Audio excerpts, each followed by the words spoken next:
MP, स्वागत है आपका लाइव फोन इन प्रोग्राम नमस्कार एमपी में। मैं हूं आकांक्षा। नमस्कार एमपी में हमारी वही कोशिश आपको दें ढेर सारी जानकारी लेकिन मनोरंजक अंदाज में। जी हां, इसीलिए ये कार्यक्रम बन जाता है सबसे अलग, सबसे खास। खास बात ये भी है कि ये लाइव फोन इन प्रोग्राम है, इसमें आप सीधे तौर पर हमसे जुड़ सकते हैं, हमारे विषय विशेषज्ञों से सवाल कर सकते हैं। हमारे फोन नंबर्स आपकी टीवी स्क्रीन पर हैं। हमारे फोन नंबर्स हैं 0755-266-0049 और टोल फ्री नंबर भी है जिसपे आप कॉल कर सकते हैं, वो है 1800-233-0040। तो चलिए, जैसा कि कार्यक्रम की हम हमेशा विधिवत शुरुआत करते हैं, जानते हैं आज की तिथि। तो आज है विक्रम संवत 2071 के हेमंत मास के कृष्ण पक्ष की द्वादशी है, दिन है शुक्रवार और तारीख है 19 दिसंबर। जी हाँ, हिंदी कैलेंडर से तिथि देखने पर हमें बहुत सारी जानकारियां मिल जाती हैं। सिर्फ जानकारी तिथि की ही नहीं मिलती, साथ ही साथ अगर कोई खास दिन है, कोई खास त्योहार है, कोई खास जयंती है, ये सारी जानकारियां भी हमें मिल जाती हैं। तो चलिए, अब कार्यक्रम को एक पॉजिटिव एंगल देते हैं, एक सकारात्मक कोण देते हैं और जानते हैं आज का विचार। अब्दुल कलाम साहब ने कहा, इससे पहले कि सपने सच हों आपको सपने देखने होंगे। बिल्कुल सही बात कही है, क्योंकि सपने जो हैं वो हमारे अंदर आकांक्षाएं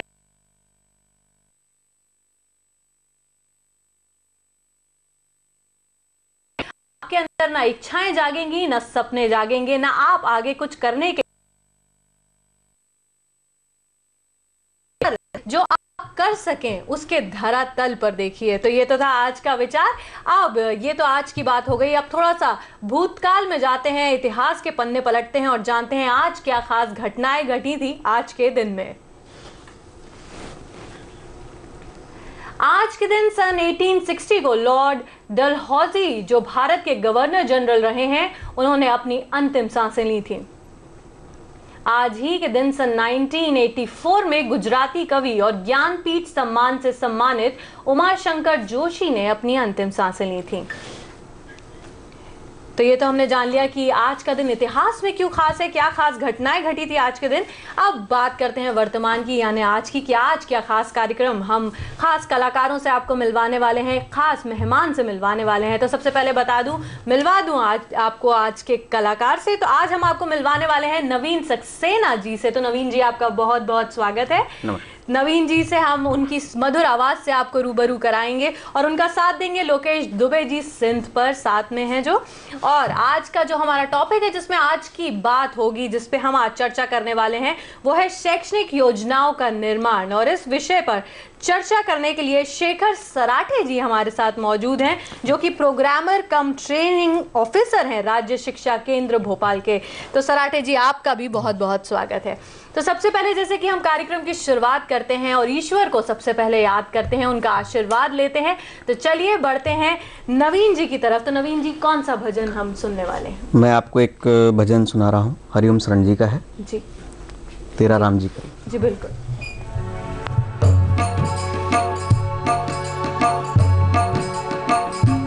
तेरा राम जी करेंगे बेड़ा पार, ओ दासी मन काहे को करे। तेरा राम जी करेंगे बेड़ा पार, ओ दासी मन काहे को करे रे। काहे को डरे रे, काहे को डरे, काहे को डरे।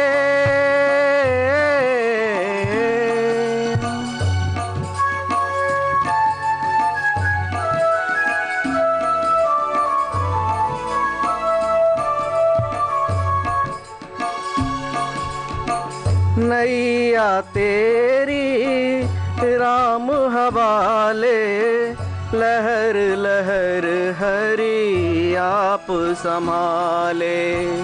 नैया तेरी राम हवाले, लहर लहर हरि आप संभाले। हरि आप ही उठावे तेरा भार, ओ दासी मन काहे को करे। तेरा राम जी करेंगे बेड़ा पार, ओ दासी मन काहे को करे रे। काहे को डरे रे, काहे को डरे, काहे को डरे।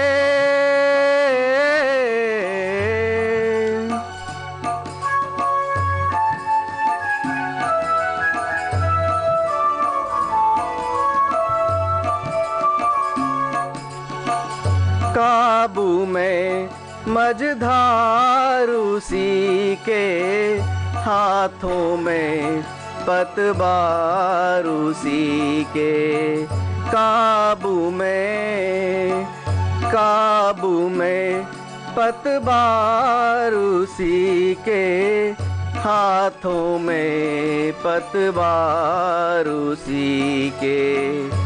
तेरी हार भी नहीं है तेरी हार, उदासी मन काहे को करे।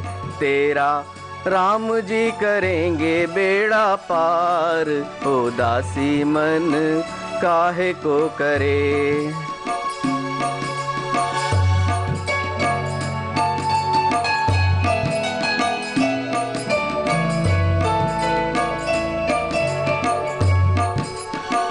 सहज किनारा मिल जाएगा रे, मिल जाएगा, मिल जाएगा। परम सहारा मिल जाएगा, सहज किनारा मिल जाएगा। परम सहारा मिल जाएगा। डोरी सौंप के तू देख एक बार, उदासी मन काहे को करे। तेरा राम जी करेंगे बेड़ा पार, उदासी मन काहे को करे रे। काहे को डरे रे, काहे को डरे, काहे को डरे।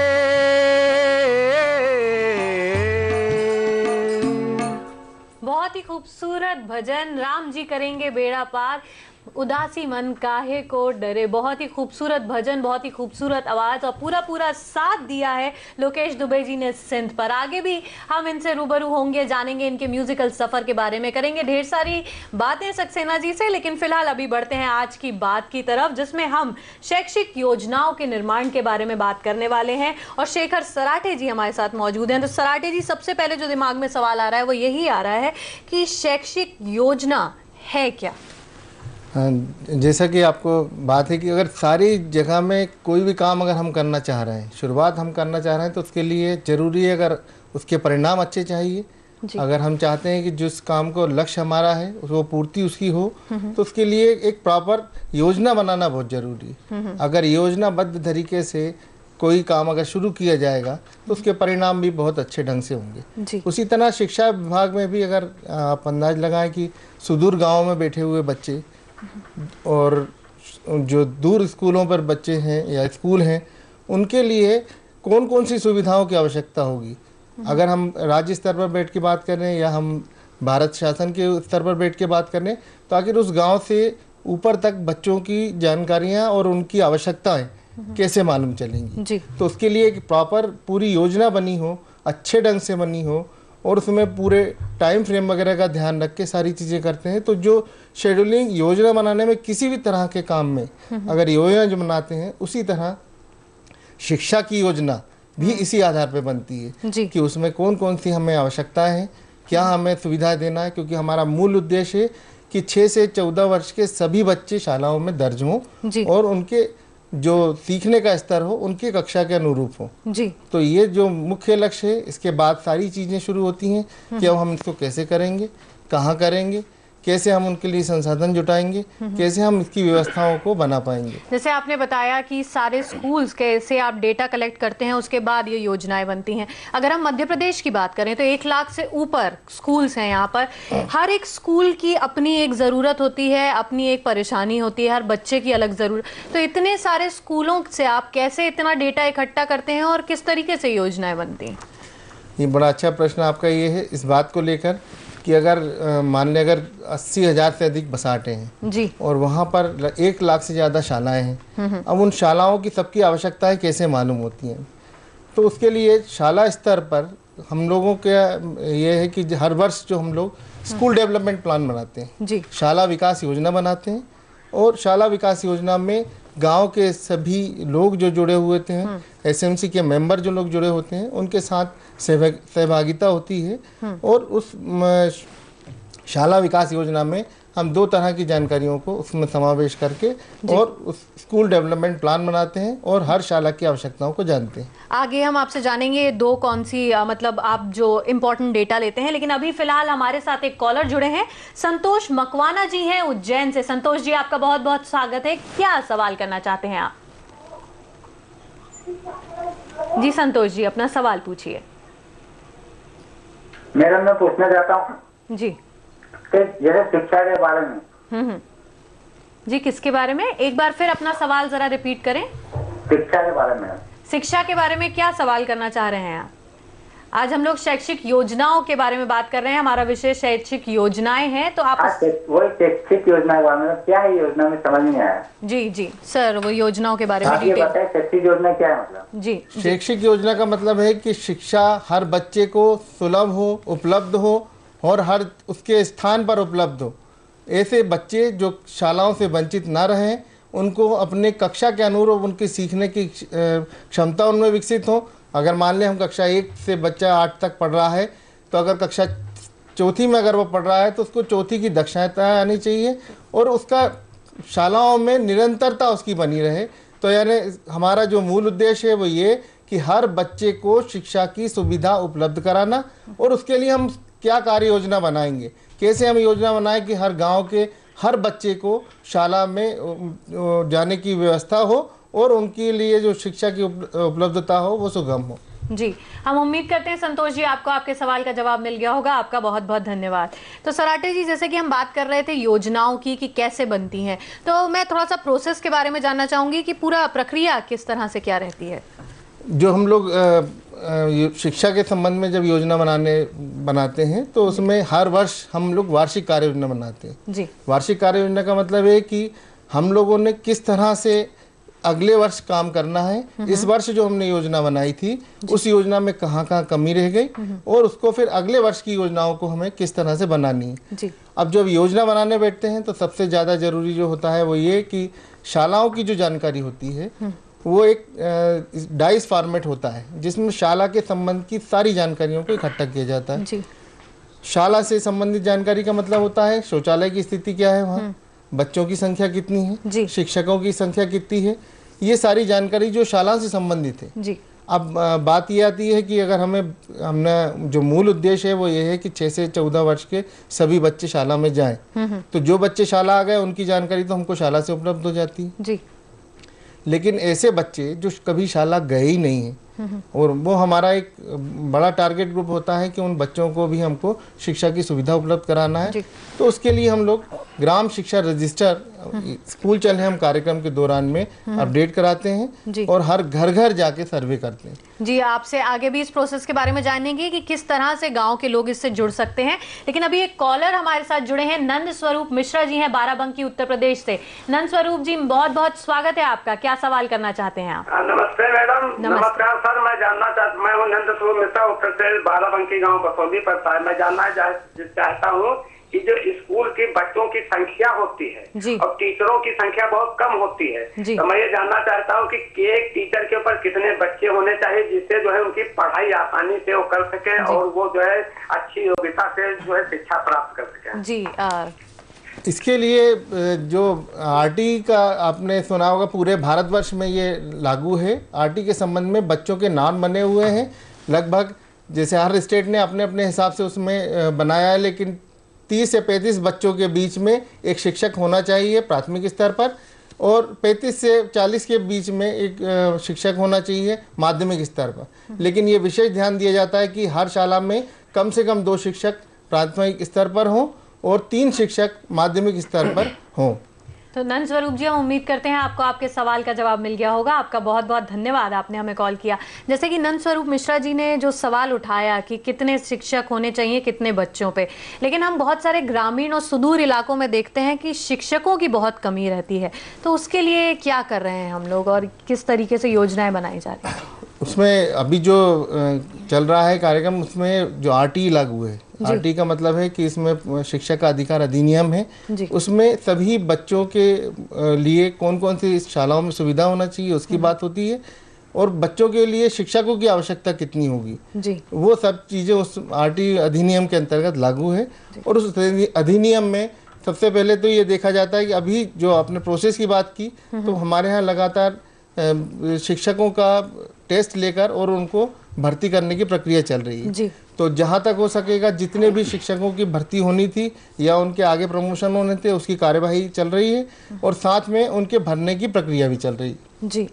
क्योंकि इस आरटी में एक विशेष बात ये कही है कि इसमें जो उसका व्यावसायिक प्रशिक्षण होना चाहिए, बीएड डीएड होना चाहिए, उसके बाद ही वो शिक्षकों को पढ़ाने की व्यवस्था करते हैं जी। तो वो बीएड डीएड के लिए शिक्षक उन्हीं शिक्षकों को लिया जाता है जो बीएड डीएड है जी। एक और दर्शक हैं जो हमारे साथ जुड़े हैं, अभी सिंह साहब हैं गुना से। आपका बहुत बहुत स्वागत है। क्या सवाल करना चाहते हैं आप?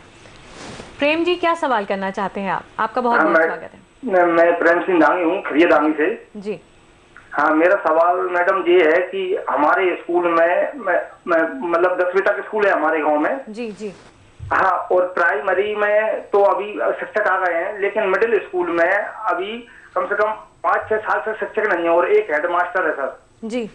हाँ, वो एक हेडमास्टर है, तो वो ही क्या है कि वो दारू पीकर स्कूल में पढ़ाने आता है और वहीं पे पढ़ा रहता है स्कूल में, जी व्यवस्था है। और आज तक वहाँ पे शिक्षकों की व्यवस्था नहीं की गई है। हमने कई बार एसडीएम साहब गुना भी दिया है आवेदन, तो हमारी कोई मतलब सुनवाई नहीं है उसमें जी। तो वही बात है कि शिक्षक हैं नहीं और जो हैं वो अच्छे से काम नहीं कर रहे, तो इसकी शिकायत कहाँ दर्ज कराई जा सकती है और कार्यवाही किस तरीके से होगी? इसमें लगातार जो हमारे यहाँ हर स्तर पर, विकासखंड स्तर पर, जन शिक्षा केंद्र स्तर पर और जिला स्तर पर, जिला शिक्षा कार्यालय है, विकास खंड शिक्षा कार्यालय है, डिप्टी डायरेक्टर कार्यालय है, वहाँ पर इस तरह की शिकायत दर्ज कर दें तो तत्काल उस पर कार्रवाई की जाती है। इवन राज्य से भी हमारे यहाँ एक प्रभारी नियुक्त करते हैं, जो हर जिले के लिए एक प्रभारी होता है, वो जाके वहाँ मॉनिटरिंग करते हैं, और इस तरह की कोई समस्या अगर जिले में नहीं ध्यान दी जा रही तो उसके ऊपर भी कार्रवाई की जाती है। आपका प्रश्न जो हुआ है, आपने जिस बात के लिए कहा गया है, उसके लिए भी कार्यवाही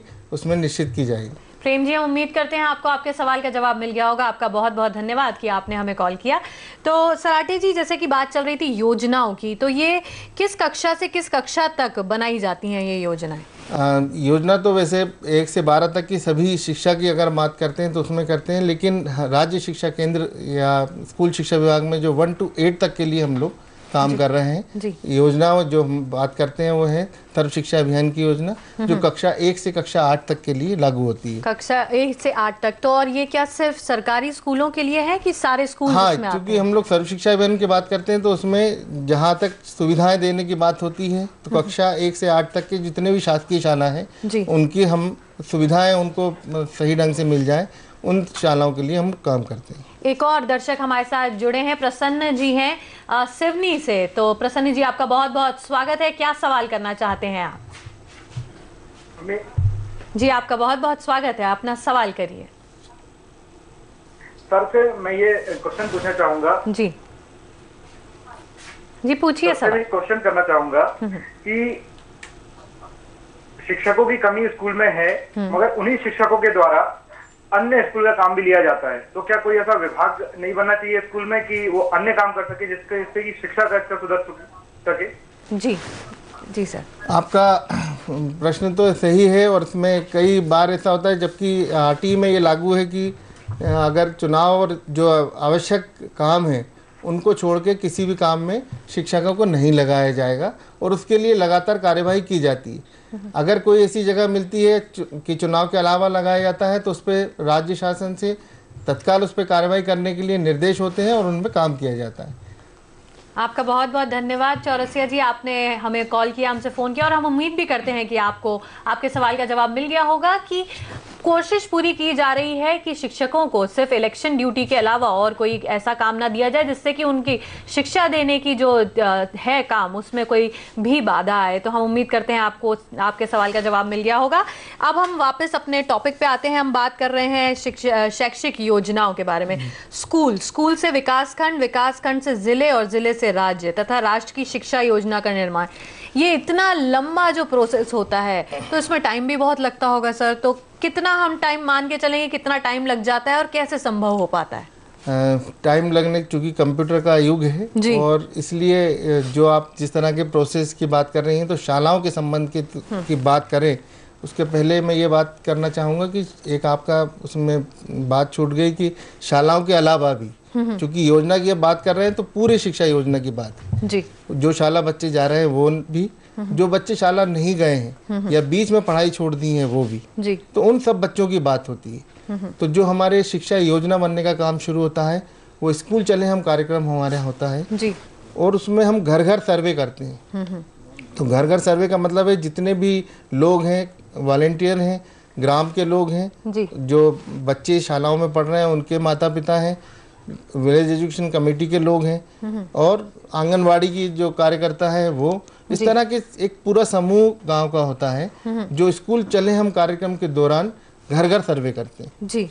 अब जब घर सर्वे करने जाते हैं तो बच्चे का नाम पूछते हैं, फिर वो पूछते हैं कि शाला जा रहा है या नहीं, अगर वो नहीं जा रहा तो क्या कारण है जी, क्या वो जानवर चराने जा रहा है या किसी काम में लगा है या खेती बाड़ी में लगा है, वो जानकारी उनसे मिलती है।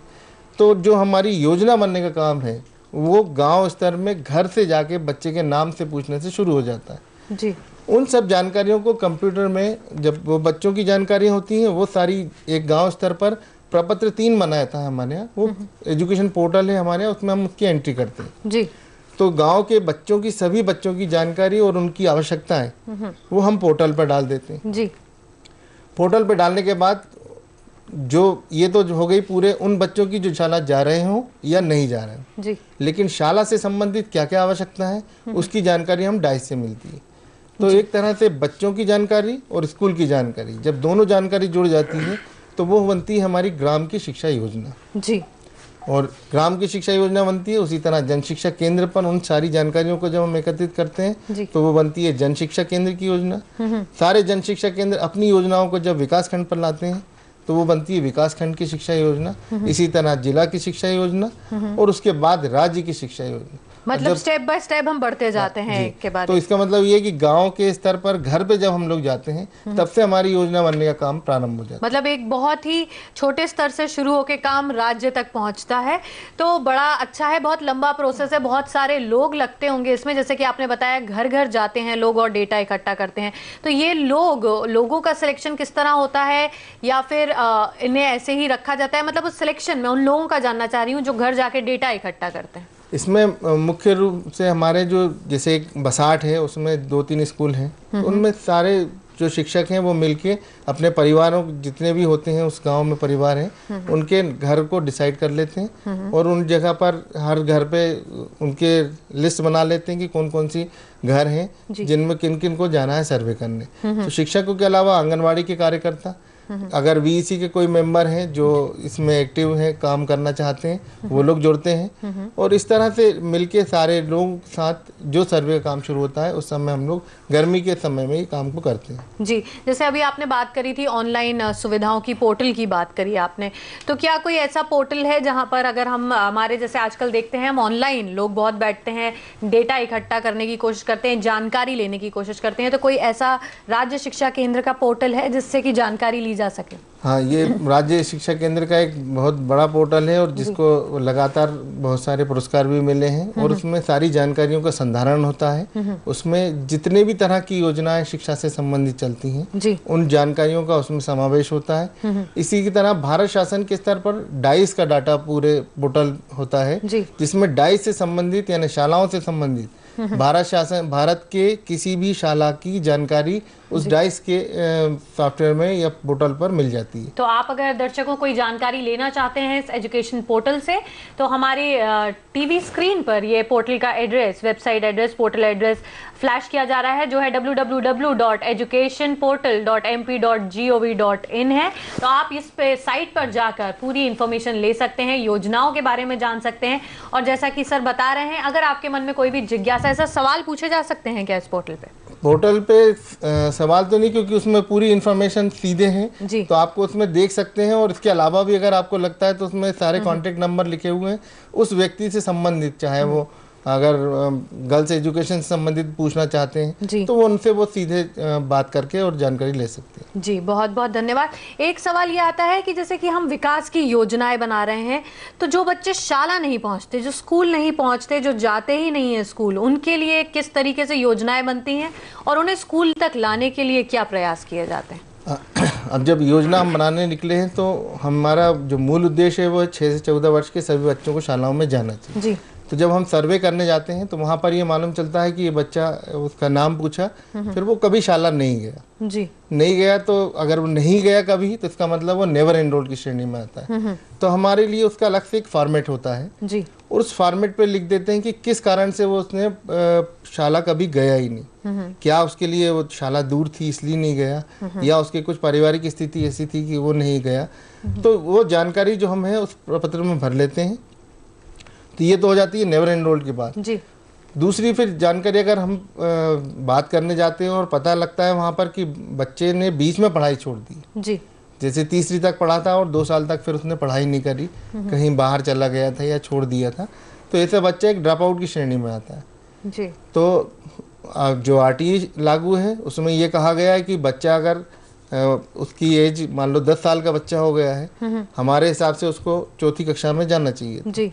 अब वो बच्चा 4थी कक्षा में पहुंच नहीं पाया तो अब पहली कक्षा में बिठाना उसके लिए बड़ा मुश्किल है कि 10 साल का बच्चा पहली में बैठेगा तो उसके लिए दिक्कत है जी। तो उसके लिए अलग अलग स्पेशल प्रशिक्षण बनाए हुए हैं जिसमें वो अपनी उस आयु के अनुरूप शिक्षा ग्रहण कर लेते हैं और उनको फिर वापस मेन स्ट्रीम कर देते हैं जी। तो अलग अलग तरह के स्पेशल कोर्स इसमें डिज़ाइन है और बच्चे के लिए हमारा मूल उद्देश्य ये है कि किसी भी हालत में बच्चा अगर 6 से 14 वर्ष का है तो वो से उसकी कक्षा के अनुरूप आयु में होना चाहिए जी। जैसे हम बच्चों की बात कर रहे हैं, शैक्षिक योजनाओं की बात कर रहे हैं, तो एक बच्चों की श्रेणी होती है विकलांग बच्चे, तो उनके लिए क्या कुछ खास योजनाएं बनाई जाती हैं और उन्हें स्कूल तक लाने के लिए क्या किया जाता है? सारे बच्चों की अगर हम बात करेंगे तो जो स्पेशल नीड वाले बच्चे हैं जी, वो एक हमारे लिए बड़ा चैलेंज है और हमारी जो सोच है वो ये कि किसी भी बच्चे को उससे छोड़ना नहीं चाहिए। जो घर घर सर्वे करने जब जाते हैं हम तो हमको ये जानकारी कहाँ से मिलेगी कि बच्चा कभी शाला गया नहीं है जी। तो ये हमें घर ही जाना होगा, घर के परिवार के लोगों से बात करना होगा और उसके लिए तो मध्य प्रदेश में जो किया गया एक बड़ा काम है कि जो ग्राम शिक्षा रजिस्टर बना है जिसके आधार पर हम लोग सर्वे करने जाते हैं जी। उस रजिस्टर के 4 पेज केवल इस बात के लिए हैं कि वो बच्चे को पहचानने का कैसे, क्योंकि एक जो CWSN बच्चे होते हैं या विकलांग बच्चे होते हैं तो अगर वो 40% से कम की श्रेणी में है तो हो सकता है कि परिवार के लोग न पहचान पाते हो जी। सभी शिक्षक इतने प्रशिक्षित नहीं है कि वो कैसे पहचाने कि ये बच्चा किस वजह से नहीं जा रहा है या क्या इसमें विकलांगता है, क्या इसमें कमी है। तो उसके जो प्रपत्र है उसमें पूरी जानकारी लिखी हुई है जी। उसमें वो देख सकता है कि क्या वजह है, इसमें कौन सी कमी दिख रही है, उसको हमें कैसे शाला में लाना है, क्या सुविधा उसके लिए दें जी। तो हम उसके लिए स्पेशल प्रपत्र भी साथ में भरवाते हैं। अगर CWSN बच्चा है तो उसकी पूरी डिटेल लिखते हैं। हमें अगले वर्ष की कार्य योजना में क्या उसके लिए सुविधा उपलब्ध करानी है, क्या हम ट्राईसाइकिल दे सकते हैं, क्या हम उसका छोटा मोटा ऑपरेशन कुछ हो सकता है जी। तो जो सबसे कमी जो इसमें दिखने में आ रही है वो ये कि सर्वे करते टाइम पे ये बहुत अच्छे से सर्वे अगर नहीं हुआ तो वो बच्चे छूट जाते हैं, जानकारी पूरी प्राप्त नहीं हो पाती। आगे हम आपसे जानते हैं कि क्या क्या सुविधाएं दी जा रही हैं इन्हें। अभी एक दर्शक हमारे साथ जुड़े हैं, रघुनाथ जी हैं राजगढ़ से, शायद हमारा संपर्क उनसे टूट गया है। तो मैं ये जानना चाह रही थी कि ये बच्चों के लिए जो योजनाएं बनती हैं, तो जैसे आपने अभी ट्राईसाइकिल की बात करी, और क्या क्या सुविधाएं हैं जो बच्चों को देने की कोशिश की जाती है जो स्पेशल चिल्ड्रन है? स्पेशल चिल्ड्रन के लिए सारे बच्चे की सबकी अपनी योजना अलग ढंग की होती है जी। कुछ बच्चे ऐसे होते हैं जिनको घर पे ही व्यवस्था करनी होती है, तो हमारे वॉलंटियर जो जुड़े होते हैं वो लोग उनसे संपर्क करते हैं। इसके अलावा भी अगर ऐसे कोई बहुत सारे हॉस्टल चल रहे हैं जिसमें इन स्पेशल बच्चों को रखा जाता है। ये अगर हम कहें कि दृष्टिबाधित है बच्चा, वो देख नहीं सकता है, किताबें कैसे पढ़ेगा, तो उसके लिए ब्रेल जो बुक होती है, ब्रेल लिपि जो होती है उसकी किताबें होती हैं और उनको बच्चों को डिस्ट्रीब्यूट की जाती है। और कोशिश ये है कि सभी जो बच्चे हैं उन बच्चों के साथ ही उनकी शिक्षा दीक्षा हो, जिससे उन्हें कुछ फर्क महसूस ना हो, और उनको उनके साथ में। और इसका एक बड़ा विशेष ध्यान हमारे यहाँ ये रखा गया है कि हमारी जो टेक्स्ट बुक डिज़ाइन की गई है उनमें एक जो पेज है उन बच्चों के साथ कैसे उनके साथ जोड़ा जाए जी। और उनको कैसे क्या क्या चीज़ें उनको ध्यान देनी चाहिए उनके बारे में भी लिखा है, ताकि सारे बच्चे और सारे शिक्षक उसको पढ़ के और उनके साथ उस ढंग से काम कर सकें। जी, एक दर्शक हमारे साथ जुड़े हैं, महादीप पटेल हैं सागर से। तो महादीप जी, आपका बहुत बहुत स्वागत है। क्या सवाल करना चाहते हैं आप? नमस्ते मैम। नमस्ते, क्या सवाल करना चाहते हैं? जी, जैसे हमारे यहाँ प्राथमिक पाठशाला में अगर टीचर स्मोकिंग करता है तो उसकी शिकायत कहाँ की जा सकती है? जी, शिकायत के बारे में है कि जो टीचर्स पढ़ा नहीं रहे हैं लेकिन अन्य गतिविधियों में लिप्त हैं, तो उनकी शिकायत कहाँ पर दर्ज कराई जा सकती है? पहली चीज़ तो ये कि मुख्यमंत्री हेल्पलाइन भी हमारे यहाँ जारी है, जिसमें आप शिकायत कर सकते हैं। इसके अलावा शिक्षा से संबंधित अगर कोई समस्या है तो शिक्षा के हमारे जो कार्यालय बने हुए हैं, जिला शिक्षा कार्यालय हैं, उन कार्यालयों में आप तत्काल उसकी कार्रवाई, या फ़ोन नंबर भी हमारे यहाँ दिए हुए हैं जिस पे आप तत्काल उस पर फ़ोन करके और कार्यवाही के लिए बोल सकते हैं। तो हम उम्मीद करते हैं महादीप जी, आपको आपके सवाल का जवाब मिल गया होगा कि शिकायत दर्ज कराने की जगहें सारी सराटे जी ने आपको बता दी हैं जहां आप शिकायत दर्ज करा सकते हैं अगर आपके शिक्षक पढ़ा नहीं रहे हैं या कोई अन्य ऐसी गतिविधि में लिप्त हैं जो उन्हें नहीं करनी चाहिए। तो सराटे जी, जैसे कि बात चल रही है शिक्षा की योजनाओं की, एक सवाल ये आता है कि बच्चों के लिए योजनाएं हैं, क्या शिक्षकों के लिए भी कुछ इस तरीके की योजनाएं बनती हैं? जब हम बात करेंगे शिक्षकों की या बच्चों की, तो उसके लिए सबसे पहला काम आएगा कि हमारे शिक्षक बच्चों को अच्छे ढंग से पढ़ा सकें जी। इसके लिए तरह तरह के प्रशिक्षणों की उनकी व्यवस्था की गई जी, ताकि वो लगातार अपडेटेड रहें और उनको ट्रेनिंग की उनकी पूरी व्यवस्था रहे। तो हर वर्ष हमारे यहाँ अगर 3.5 लाख टीचर्स हैं तो लगभग सभी टीचर्स की उनकी नीड्स क्या आवश्यकता जो उनकी है, उन आवश्यकताओं के आधार पर कौन कौन सी उनकी ट्रेनिंग हम डिज़ाइन कर सकते हैं या करते हैं, वो सारी चीज़ों की व्यवस्थाएं हमारे यहाँ होती है। एक और दर्शक हमारे साथ जुड़े हैं, ललित विश्वकर्मा जी हैं सागर से। ललित जी, आपका बहुत बहुत स्वागत है। क्या सवाल करना चाहते हैं आप? ललित जी, आपसे अनुरोध है कि अपने टीवी का वॉल्यूम कम कर लें जिससे हम आपको क्लियर सुन पाए। मैडम जी जी, पूछिए सवाल। मैडम, जैसे ताला में टीचर लोग नियमित रूप से नहीं आते हैं तो मैडम उनकी शिकायत कहाँ पे दर्ज होती है? जी, मेन बात वही है कि हमारे सारे दर्शक बहुत जागरूक हैं, सबको ये जानना है कि शिकायतें कहाँ दर्ज कराई जा सकती। इसमें जो मॉनिटरिंग की जो व्यवस्था की गई है, हमारे हर स्तर पर कार्यालय हैं, जन शिक्षा केंद्र का कार्यालय है, विकासखंड का कार्यालय है और जिले के स्तर पर कार्यालय, राज्य के कार्यालय है। तो हमारे जो एजुकेशन पोर्टल है उसमें भी उसकी व्यवस्था की गई है कि तत्काल आप उसमें फ़ोन करके कार्यवाही के लिए कह सकते हैं। जी, हम उम्मीद करते हैं कि आपको आपके सवाल का जवाब मिल गया होगा। आपका बहुत बहुत धन्यवाद कि आपने हमें कॉल किया। हम आगे भी जानेंगे शैक्षिक योजनाएं कैसे बनती हैं, किस तरीके से इसका प्रोसेस होता है, क्या फ़ायदे हमें मिल रहे हैं। लेकिन अभी थोड़ा सा माहौल में परिवर्तन करते हैं, संगीत की तरफ बढ़ते हैं, यानी कि बढ़ते हैं हम नवीन जी की तरफ और सुनते हैं उनकी आवाज़ में एक सुरीला गाना। लेकिन उसके पहले नवीन जी, आपसे जानना चाहेंगे कि आप किस उम्र से गा रहे हैं और गाने के क्षेत्र में कैसे आना हुआ आपका? मैं पिछले 3 सालों से ही गा रहा हूँ, ज़्यादा समय नहीं हुआ है मेरे को जी। और गाने के क्षेत्र में मेरी हॉबी रही है और अपने छोटे ब्रदर को मैंने सुनते हुए देखा है शुरू से, वो बहुत अच्छा गाता है जी जी। तो उससे मैं भी गाना स्टार्ट। मतलब आपके प्रेरणा स्रोत जो है वो आपके छोटे भाई? प्रेरणा स्रोत छोटा भाई है और मेरे बेटे को सिखाते सिखाते मैं भी सीखना चालू कर दिया। क्या बात है, मतलब आपके परिवार में ही काफी संगीत का माहौल है जी। अब आप हमें कौन सा गीत सुनाएंगे? मैं एक और हरिओम शरण जी का गीत भजन सुना रहा हूँ आपको। जी बिल्कुल, सुनाइए।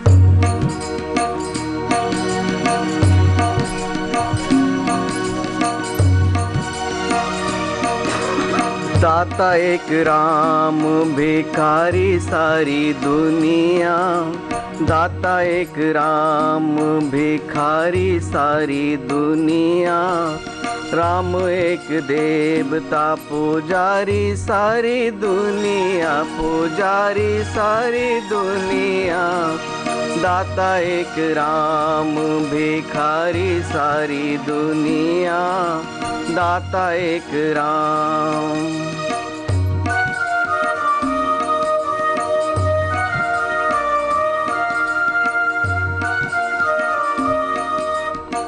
द्वारे पे उसके जाके कोई भी पुकारता, द्वारे पे उसके जाके कोई भी पुकारता, परम कृपा दे अपनी भव से उबारता, परम कृपा दे अपनी भव से उबारता, ऐसे दीनानाथ पे, ऐसे दीनानाथ पे बलिहारी सारी दुनिया, बलिहारी सारी दुनिया, दाता एक राम भिखारी सारी दुनिया, दाता एक राम।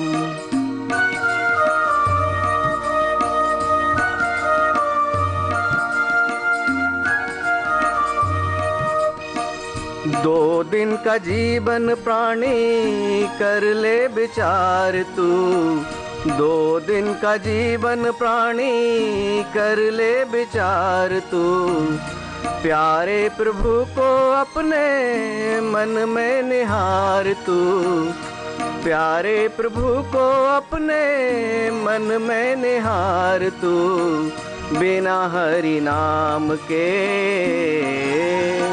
बिना हरि नाम के दुखियारी सारी दुनिया, दुखियारी सारी दुनिया, दाता एक राम भिखारी सारी दुनिया, दाता एक राम।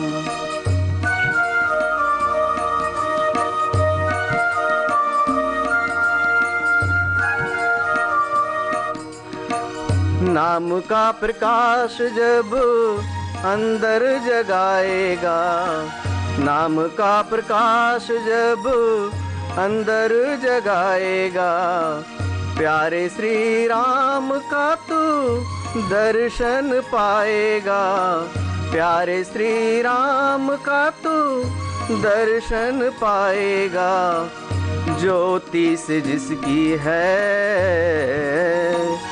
ज्योति से जिसकी है उजियारी सारी दुनिया, उजियारी सारी दुनिया, दाता एक राम भिखारी सारी दुनिया, राम एक देवता पुजारी सारी दुनिया, पुजारी सारी दुनिया, दाता एक राम भिखारी सारी दुनिया, दाता एक राम।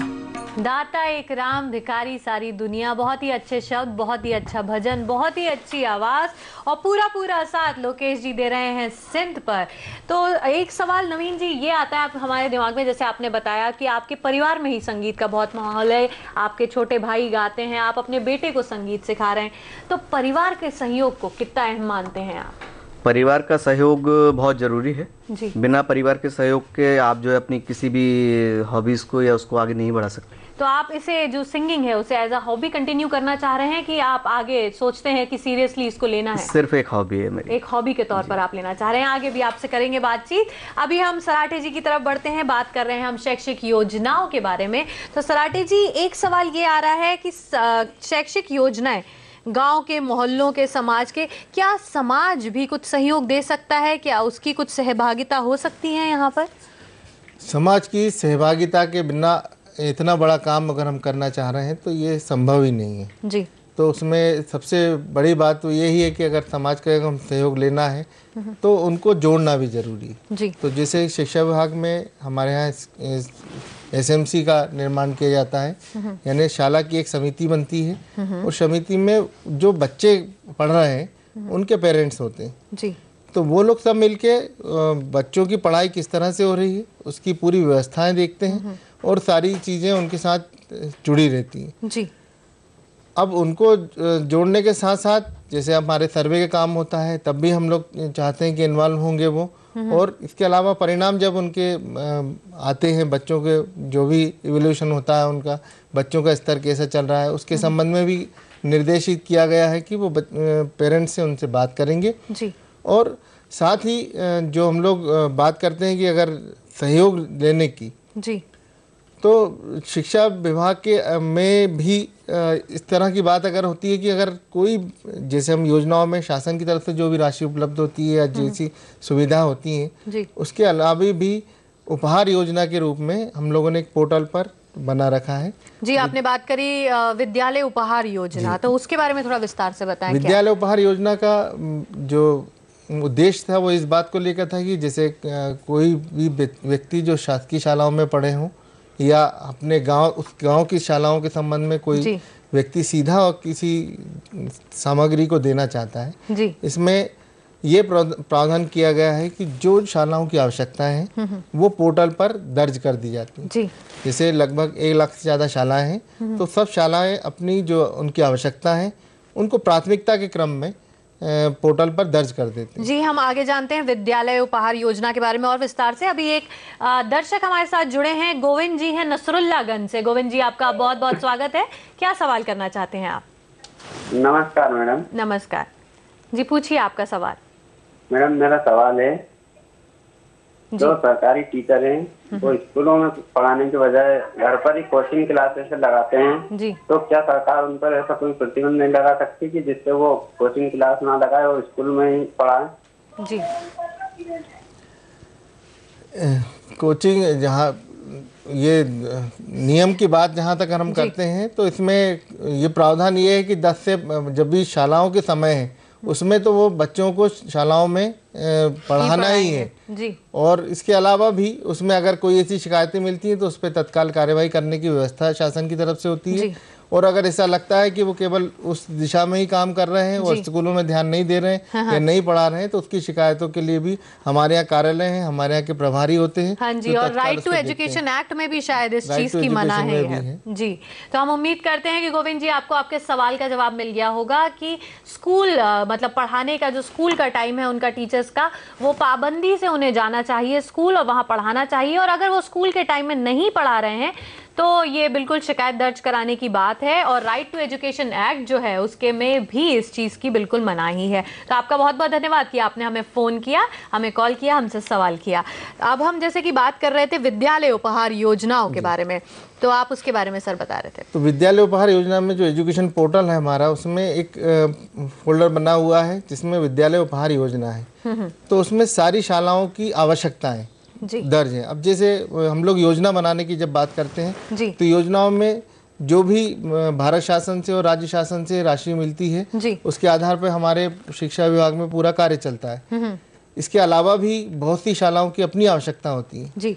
अगर वो चाहते हैं या सहयोग उसमें कोई है और कोई व्यक्ति अगर उसमें सहयोग करना चाहते हैं तो जो शालाओं की आवश्यकताएं रहती हैं, जैसे किसी शाला ने कहा कि कोई हमें पानी के एक टैंकर की आवश्यकता है कि एक ड्रम अगर इस तरह का हो, या हमारे यहाँ पीने के पानी की सुविधा के लिए कोई अगर कुआं खुदवा के या किस हैंडपम्प अगर बना के देना चाहते हैं, या इसके अलावा इलेक्ट्रिफिकेशन अगर वहाँ पर है तो उसमें कोई पंखे देना चाहते हैं, इस तरह की सूची पूरी उसमें मतलब जो सूची दी हुई है स्कूलों की जो जरूरतें हैं उसके हिसाब से अगर आप कोई भी योगदान देना चाहें तो पूरी तरह दे सकते हैं विद्यालय उपहार योजना के तहत। एक और दर्शक हमारे साथ अभी जुड़ी हैं, श्रद्धा जी हैं भोपाल से। श्रद्धा जी, आपका बहुत बहुत स्वागत है। क्या सवाल करना चाहती हैं आप? श्रद्धा जी, अपने टीवी का वॉल्यूम आप कम कर लेंगी तो हमें आपकी आवाज क्लियर सुनाई आएगी। नमस्कार सर जी, मैं ये पूछना चाहूंगी आवाज से। जी बिल्कुल। हेलो। हाँ जी श्रद्धा जी, पूछिए आपका सवाल। ये पूछना कि अक्सर ये जो योजनाएं हैं जी हाँ, ये स्कूल यूनिफॉर्म्स और ये स्कॉलरशिप मिलती है बच्चों को जी। तो इस लालच में बच्चे एक गांव में नाम लिखवा के फिर मामा या नाना के यहाँ आते हैं तो वहाँ भी नाम लिखवा लेते हैं। उन्हें 2-2 जगह से स्कॉलरशिप ले लेते हैं वो लोग।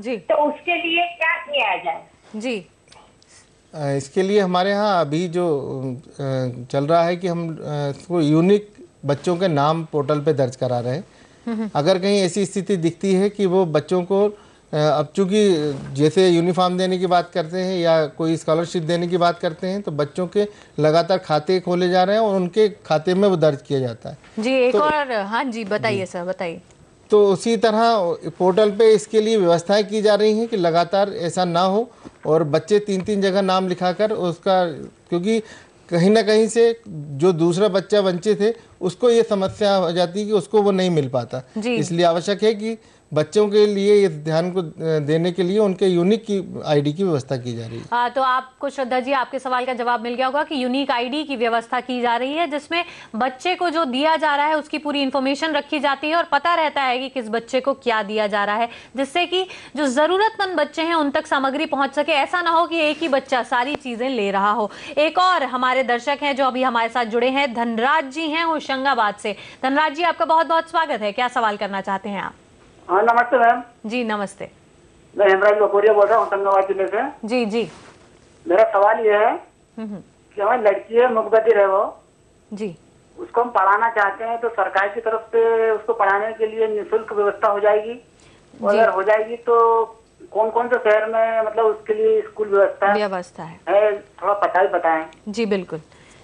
एक तो जिस बच्चों के बारे में आप बात कर रहे हैं कि इसमें सभी बच्चों को किसी भी शाला में उसकी सुविधा के अनुसार वो जिस शाला में एडमिशन लेना चाहती है बच्ची, उसको वहाँ पर एडमिशन दिया जाता है या दिया जाना चाहिए, और उसके लिए सारी सुविधाएं जो सभी बच्चों के लिए हैं, इसके अलावा भी उसको क्या और उसकी आवश्यकता है उसके आधार पर व्यवस्था की जाती है। जैसे उनका जो सवाल था कि क्या फीस में कोई रिडम्पशन या निःशुल्क सहायता विद्या दी जा सकती है क्या? जहाँ तक शासकीय शालाओं की बात है वहाँ पर सारी व्यवस्थाएं निःशुल्क ही हैं, जिसमें किसी भी बच्चे से किसी भी प्रकार की कोई फीस नहीं ली जाती।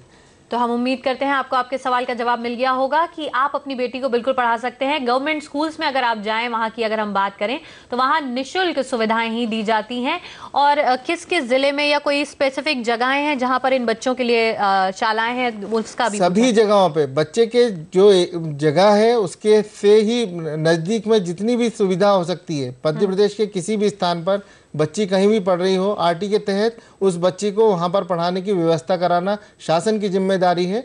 इसलिए उसको कहीं कोई जगह की बात नहीं है, वो बच्चे को पढ़ाना कहाँ चाहता है उसकी बात है, वो उसको वहाँ पर उपलब्ध हो जाती है। तो हम उम्मीद करते हैं आपको आपके सवाल का जवाब मिल गया होगा कि आपकी बेटी को आप पूरी तरह पढ़ा सकते हैं, निःशुल्क सुविधाएं उपलब्ध हैं, बस देरी है तो आपकी बेटी को स्कूल तक पहुंचाने की। लेकिन अभी वक्त हो गया है कि हम रोजनामा, हमारा जो सेगमेंट है उसकी तरफ बढ़े। तो वक्त है रोजनामा का। तो आज हम जानने वाले हैं वो चीजें जो हर घर में अगर हो तो घर बहुत खूबसूरत लगेगा। पहली चीज, एक आरामदेह मैट्रेस जिसपे आप बिना किसी तकलीफ, बिना किसी परेशानी के नींद ले सकें। एक खूबसूरत सा आर्ट पीस जो आपकी पर्सनालिटी को दिखाता हो। घर में पेड़ जरूर लगाएं जिससे घर की हवा तो शुद्ध रहेगी ही, साथ ही साथ वातावरण भी खुशनुमा बना रहेगा। खूबसूरत पर्दे लगाएं जो कमरे के मूड के हिसाब से हो। घर को मोमबत्तियों से भी आप सजा सकते हैं और घर को पर्सनल टच देने की कोशिश करिए। ऐसा घर होना चाहिए जिसमें आपकी छवि झलकती हो। तो ये तो हमने जान लिया रोजनामा में कि कौन सी चीजें हैं जो अगर आपके घर में हो तो आपका घर बेहद खूबसूरत लगेगा। लेकिन अभी वक्त हो गया है कि हम जान ले कि वाहन बीमा अगर हमें कराना हो तो क्या क्या जानकारियां आपको होनी चाहिए। तो जानते हैं जाने ये भी में। तो आज हम जानने वाले हैं वाहन बीमा के बारे में। भारत में वाहन बीमा वाहनों के नुकसान के लिए, भरपाई के लिए कराया जाता है। इसमें नुकसान दुर्घटना से भी हो सकते हैं, फिर चाहे वो प्राकृतिक आपदाओं से हो या कोई एक्सीडेंट हो। ये भरपाई वाहन के मालिक, यात्री और थर्ड पार्टी का भी होता है। वाहन बीमा भारत में अब सभी वाहनों के लिए अनिवार्य है। वाहन बीमा क्लेम करने के लिए लगने वाले दस्तावेज इस तरह से हैं। ड्यूली साइंड क्लेम फॉर्म आपके पास होना चाहिए, वाहन की आरसी कॉपी होनी चाहिए, ड्राइविंग लाइसेंस की कॉपी होनी चाहिए, एफआईआर की कॉपी हो और ओरिजिनल आपकी जो है डॉक्यूमेंट्स, एस्टीमेट और पॉलिसी की भी कॉपी आपके पास मौजूद होना चाहिए।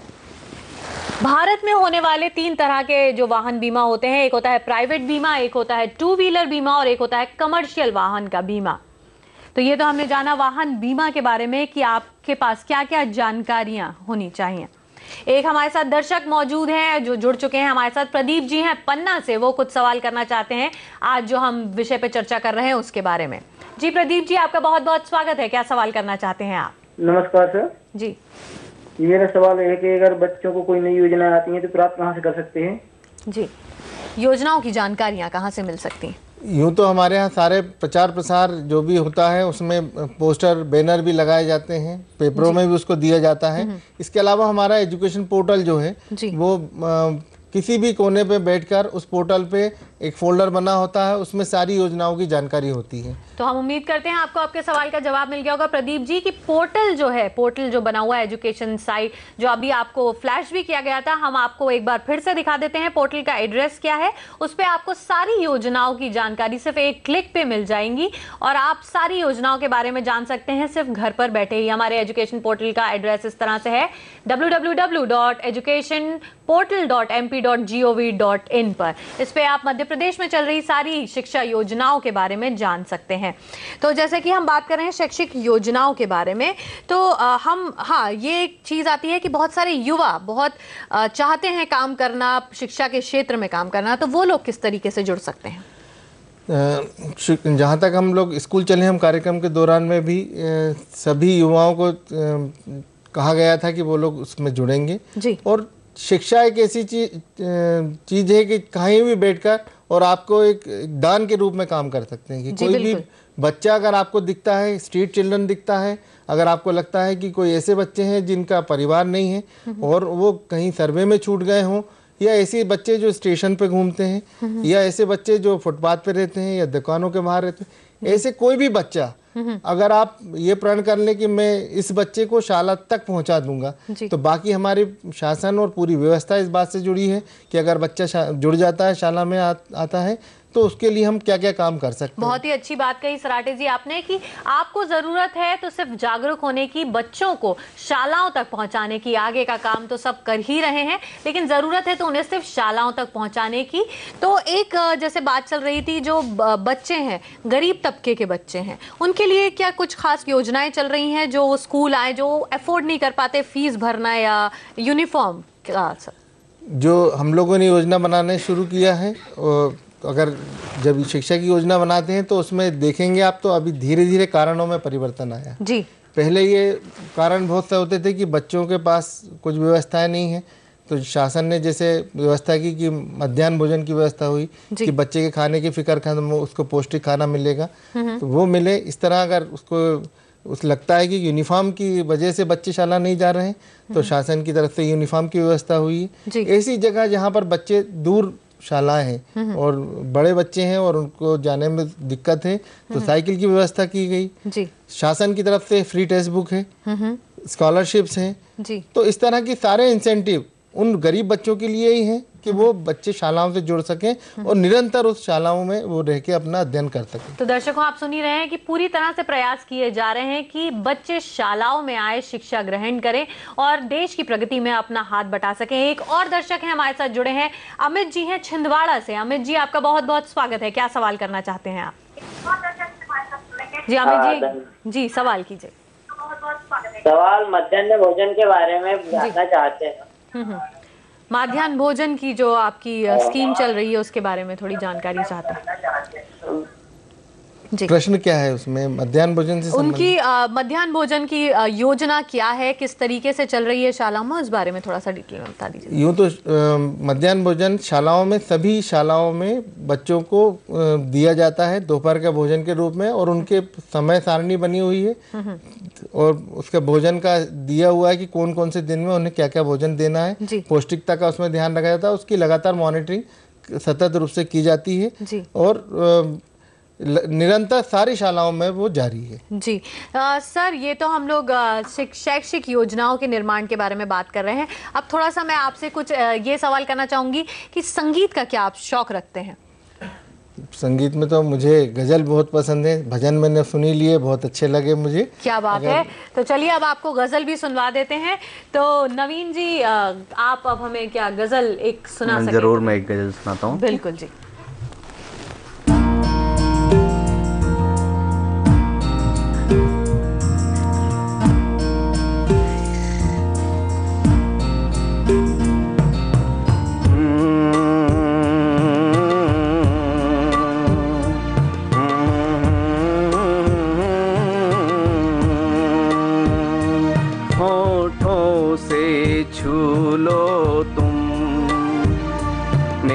गीत अमर कर दो, होठों से छू लो तुम, मेरा गीत अमर कर दो। बन जाओ मीत मेरे, मेरी प्रीत अमर कर दो, होठों से छू लो तुम, मेरा गीत अमर कर दो।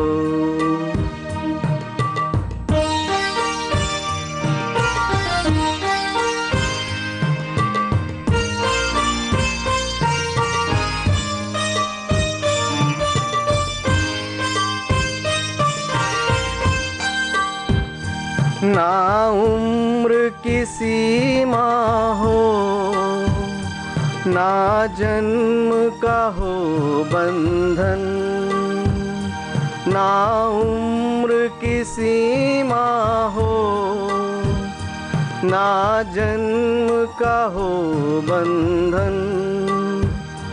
जब प्यार करे कोई तो देखे केवल मन, नई रीत चला कर तुम, ये रीत अमर कर दो, होठों से छू लो तुम, मेरा गीत अमर कर दो।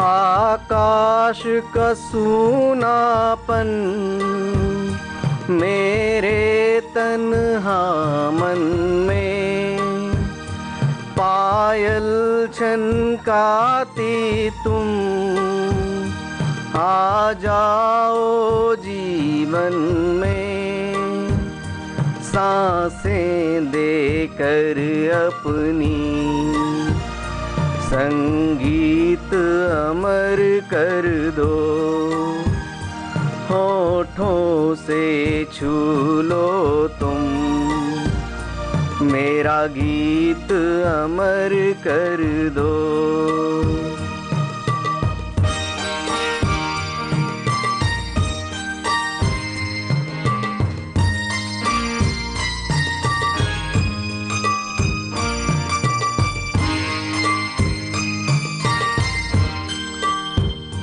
जग ने छीना मुझसे, मुझे जो भी लगा प्यारा, जग ने छीना मुझसे, मुझे जो भी लगा प्यारा, सब जीता किए मुझसे, मैं हर दम ही हारा, तुम हार के दिल अपना, मेरी जीत अमर कर दो, होठों से छू लो तुम, मेरा गीत अमर कर दो, होठों से छू लो तुम। बहुत ही खूबसूरत गजल, होठों से छू लो तुम, मेरा गीत अमर कर दो। नवीन जी, आपका बहुत बहुत धन्यवाद, आपने अपनी इतनी अच्छी कला, इतनी मधुर आवाज़ हमारे साथ साझा की। और सराटे जी, आपका भी हम बहुत बहुत धन्यवाद अदा करते हैं कि आपने हमें इतनी अहम जानकारी दी शैक्षिक योजनाओं के बारे में। तो दर्शकों, अगर आपके मन में कोई सवाल है, आपके मन में कोई सलाह है, आप हमसे कुछ पूछना चाहते हैं तो आप हमें पत्र लिख सकते हैं। हमारा एड्रेस आपकी टीवी स्क्रीन पर है। हमारा एड्रेस है कार्यक्रम नमस्कार MP, द्वारा निदेशक दूरदर्शन केंद्र Shamla hills Bhopal, pin code है 462013। और आप हमें ईमेल भी कर सकते हैं namaskarmp@gmail.com पर। तो आज के लिए बस इतना ही। आकांक्षा को दीजिए इजाजत। नमस्कार MP।